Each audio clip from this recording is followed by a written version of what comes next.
உன்னை நீ உலகத்திற்கு அடையாளம் காட்டியது 16 வயதினிலே. அதன் பின் கிழக்கே போகும் ரயில்.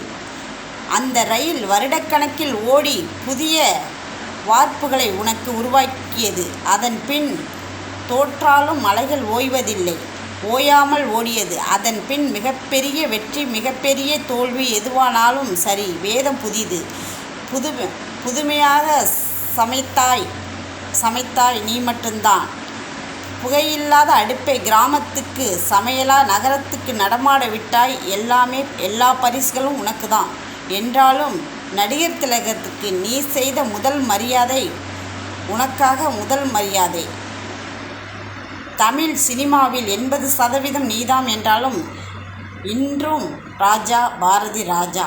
ஒருவேளை அந்த யமனுக்கு உன் நடிப்பில் நடிக்க வேண்டும் என்று ஆசை இருக்கலாம். அதனால் உன்னை அழைத்தும் இருக்கலாம். சென்று வா. என்றும் நீ மட்டும்தான் இயக்குனர் இமயம்.